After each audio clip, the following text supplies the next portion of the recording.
Welcome to another episode of Rooster Talk, where today I've got Andrew Radonjic here talking to us with Venture Minerals, and they've just put an announcement out this morning on their Riley iron ore project. Andrew, let's hear about it. Excellent. Thanks again, Noel, for the opportunity. Yes, today we've announced the engagement of a specialist or an expert in starting up iron ore mines. The title is a lead technical consultant. So mine engineer is Fergus Campbell. He's worked for iron ore contracting company or mining contracting companies on iron ore mines, and he's also worked on on the other side of the fence with a client, if you like. So he's got a lot of experience. He likes this space. He's really keen to help us, and he's got lots of experience in getting things set up, and that's, I suppose, where the risk is for the company is obviously that startup, and the more you can get that right, the quicker we get onto nameplate production and get those efficiencies up. We've only got 1.6 million tonnes, so we need to get it right from the very beginning. I mean, the last time we spoke, you raised the money, and you mentioned that the money is earmarked for this, and you're ticking another box in the process of getting Riley up and running, I guess. I mean, this to me seems like you're definitely well and truly on the road. So when is the breaking ground time period? Well, look, I think breaking ground is in terms of the continuous process for the wet screening plant will be in April. We'll commission the plant in the second half of March. With a bit of luck, we can get that done in 4 weeks, as we said in the announcement. And and mining will commence towards the back end of that period, so probably around that early April, and then mining, processing, and haulage to happen shortly thereafter. So we're looking around that sort of mid-May sort of period of time for the first shipment, and trying to continuously claw that back. We lost a bit of time over the Christmas New Year period, so really for us right now, the pictures in the announcement show fabrication happening, assembling the MCC and all that. So it's all happening in workshops around, mostly in Tasmania, and we've got a couple in Queensland building some specific screens there, but it's all in tow, and now it's time to build a team. That we've got some guys who've been involved, lock them in, and certain guys will be there just for the construction team, and then you'll have the guys who are going to mine it. Would it be an understatement to say that you guys have been waiting for this for a long, long time? I tell you, it's a long story, this one. Yeah. I was speaking to a prospective general manager just before we came here, and he said, it's been a while, and he goes, yeah, it has, but it's I could probably go back nearly 20 years where we've had our eye in this ground. Even when Venture listed in 2006, we were unsuccessful in doing a joint venture with the owners back then to acquire this ground, and so we knew it was there. And then we waited, and in 2010 we pegged it, and then within 3 years we were going to be mining it. So it's sort of like it all happened very, very quickly, and we can we know the story about Mark Creasy back in 1987, probably just before the crash back then, 97, drilling auger holes underneath our through the iron ore deposit into the clays, and then trying to concentrate the chromium in the clays, because we're sitting in an ultramafic there. Yeah. And so we've known about that for a long time, and you even hear stories about the local federal member for City of Braddon,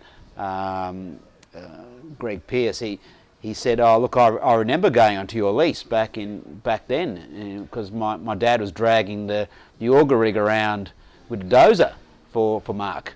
And drilling those holes and going, well, that's because that was logged back even before then, back in the 80s. So it's got a huge history, and we've been the expectation, and then we got to the point where we started, and then the iron ore price dropped, and then here we are today. It's been a bit of a process, but the timing's good though. I mean, saying that, iron ore pricing today is probably at its highest that I know of. I mean, it's lower than its boom back in what, 2008, 7. Yep.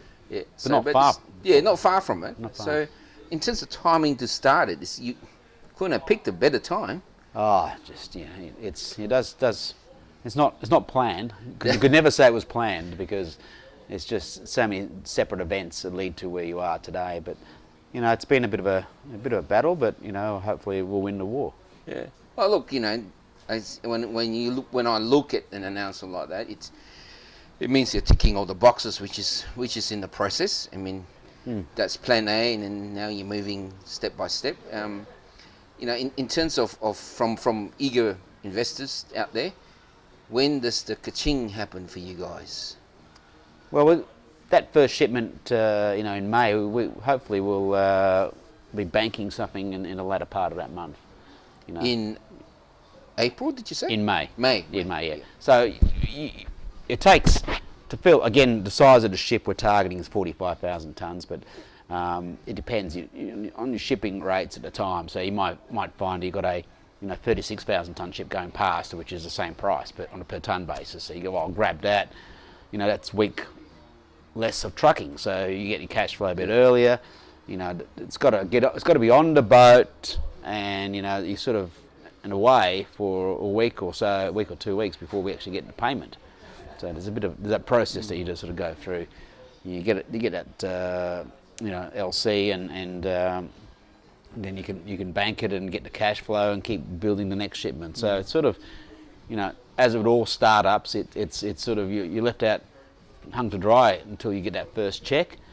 But we've got enough money to do that. So hopefully we can capture some of these excellent prices we've got now, and certainly we keep monitoring things and looking at hedging possibilities, and you've seen some great news flow come out on the iron ore price from a lot of the banks, JP Morgan, UBS, talking about pretty good prices over the next couple of years, which is the life of the project. So for us, anything north of 100 is a good price.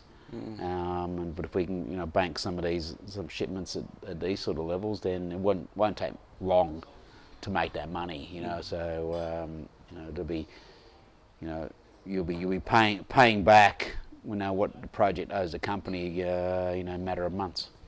That's good. All right, look, Andrew, fantastic. I mean, it's just good to catch up and have a discussion about your announcement today.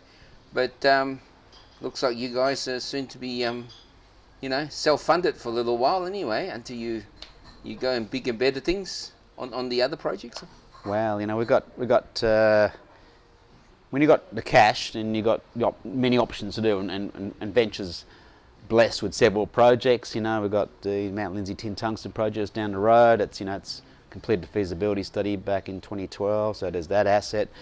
And then there's the exploration plays in WA, and we're going to learn a lot more about how good they are over the, as we're drilling now at the moment over the next couple of months there. So, yeah, look, when the money starts rolling in, we can pick and choose the best place to put our best bang for our buck, and so it's a pretty exciting opportunity. And but I think Mount Lindsay tin tungsten project, tin at 7-year highs now.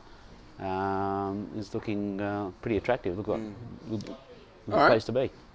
Well, okay, Andrew, thank you. And look, guys, again, I say, send your comments in. I'm sure Andrew is more than happy to clarify anything else.